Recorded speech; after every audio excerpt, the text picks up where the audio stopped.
మీరు మీ ఎమోషన్స్ని ప్రాసెస్ చేసుకుంటున్నారా?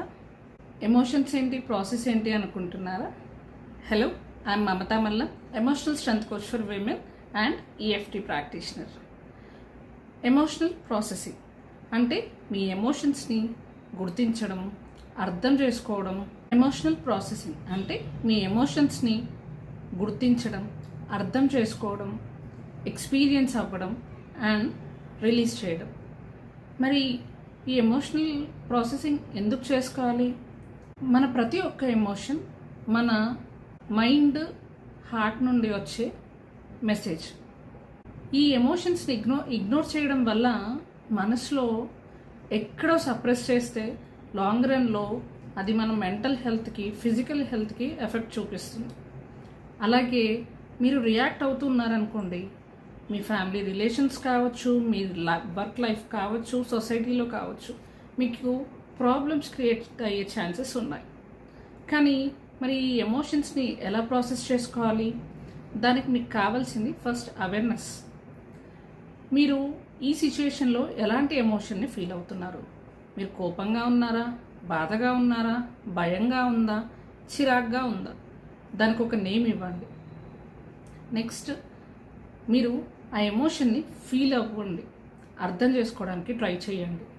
కోపం, అవును నాకు కోపంగా ఉంది, నేను కోపంగా ఉన్నాను, కోపం వస్తుంది, చిరాగ్గా ఉంది, నాకు బాధగా ఉంది, నాకు భయం వేస్తుంది. ఇలాంటివన్నీ న్యాచురల్ అని మీకు మీరే చెప్పుకోండి. నెక్స్ట్ దాని వెనకాల ఉన్న రీజన్ ఏంటో అర్థం చేసుకోవడానికి ట్రై చేయండి.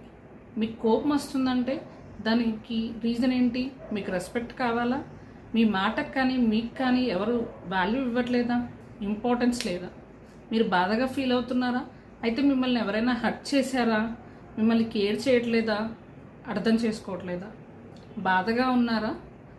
మీరు ఇన్సెక్యూర్గా ఫీల్ అవుతున్నారేమో గమనించండి. మీకు చిరాకు వస్తుందంటే మీకు నచ్చని పనులు ఏమైనా ఎవరైనా చేసి ఇబ్బంది పడుతున్నారేమో గమనించుకోండి.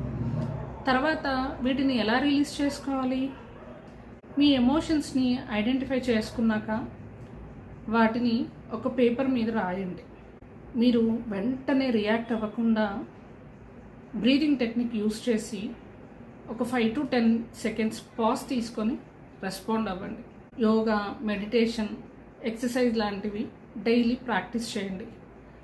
ఇలా మీ ఎమోషన్స్ని డైలీ మీరు ప్రాసెస్ చేసుకుంటూ ఉంటే మీరు ఎమోషనల్గా స్ట్రాంగ్గా అయ్యి మీ లైఫ్లో ఉండే స్ట్రెస్, ఓవర్ థింకింగ్, యాంగ్జైటీ లాంటి ఎమోషనల్ ప్రాబ్లమ్స్ని ఓవర్కమ్ చేసి పీస్ఫుల్ లైఫ్ని లీడ్ చేయొచ్చు.